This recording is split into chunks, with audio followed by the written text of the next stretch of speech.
I want you to think about the last time that a friend came to you in pain. They were really struggling. I don't know, maybe they'd made a mistake. Maybe something had fallen apart. Or maybe they were just exhausted and they couldn't see a way through. And what did you do? I bet you were kind. I bet you didn't tell them they should have known better. I bet you didn't tell them that they were weak for struggling. I bet you didn't tell them that everyone else manages to hold it together, so why can't they? Maybe you even sat with them. Maybe you offered warmth. Maybe you told them it made sense that they were finding it difficult. And you probably said something like, anyone would feel this way.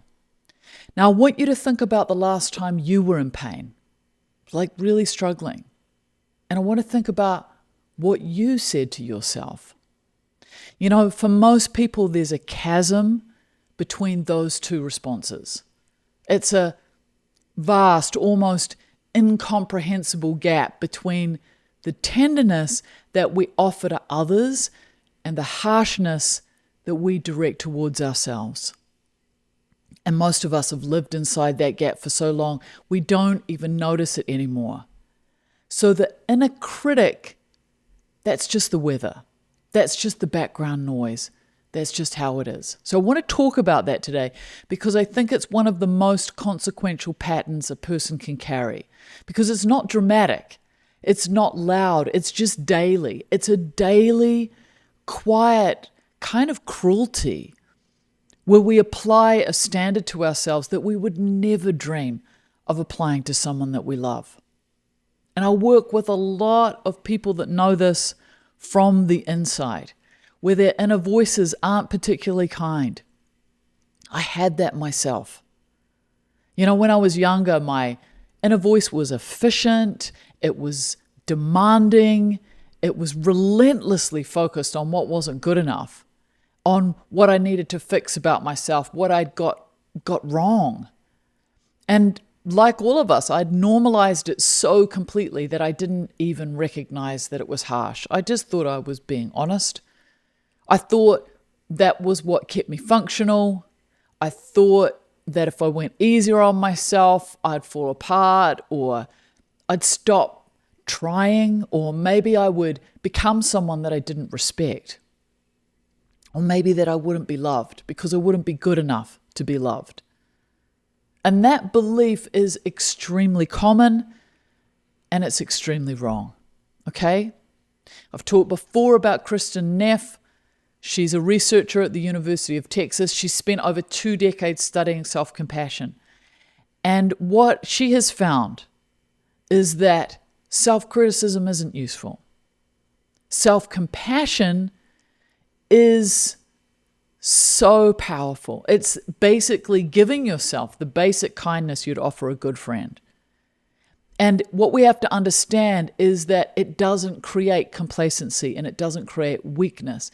It creates higher resilience, higher motivation, better emotional recovery after failure, and most importantly, it lowers rates of anxiety and depression. So what we've got to understand is that our inner critic doesn't make us better. It makes us more fragile. It makes us more shame-prone. It makes us less able to learn from mistakes because in the end, if our self-critic is in there having a go at us, our mistakes feel like they're verdicts on our self-worth. Instead, we should look at it as information about what we could try differently. So why do we do it?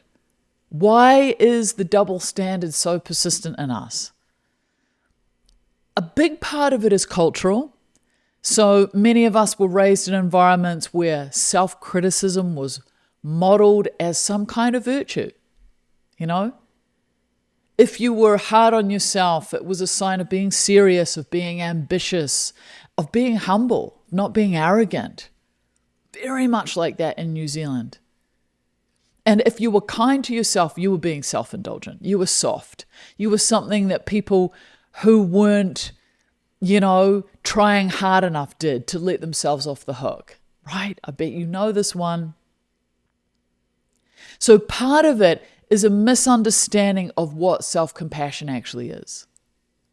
So most people conflate it with self-pity or with lowering standards or with letting yourself off the hook.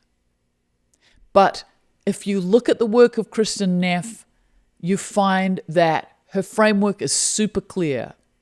Self-compassion has 3 components. Self-kindness is the first one. So that means that we respond to our own pain with warmth rather than with judgment. The second one is common humanity.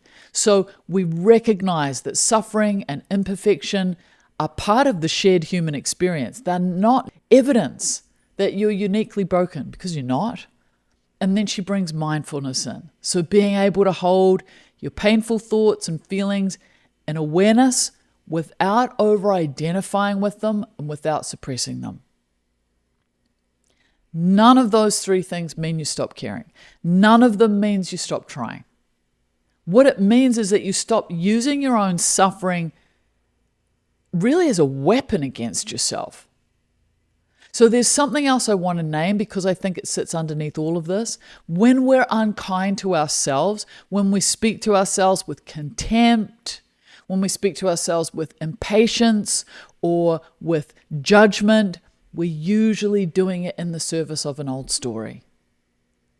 And that story very often says, I'm only acceptable if I'm achieving, if I'm perfect, maybe if I'm needed, maybe if I'm never struggling. And every time we're harsh with ourselves for struggling, we reinforce that story. So we're confirming it. We're making it more solid. Probably a story we were told as kids. So self-compassion, it's not just a nicer way to treat yourself. It's actually a quiet act of resistance against the story that your worth is conditional. So here's my little experiment for you. It's simple, but it's not easy. For the next 3 days, when you notice your inner voice being harsh, when you catch the criticism, when you catch the impatience, when the I should have known better comes up, I just want you to take a moment and pause and ask yourself one question. If my closest friend was saying this to me right now, what would I say back to them? So you don't have to fix the harshness. You don't have to perform positivity. Just notice the gap. Just bring it into the light, because you can't change what you can't see. And most of us have stopped seeing it entirely. Now, if you're curious about where your happiness baseline sits right now, take my free quiz. You'll find it in the notes. So the voice that tells you you're not enough has been with you so long, it sounds like the truth. It isn't. It's just a habit, and habits can change. As always, be kind, take care, go gently in the world.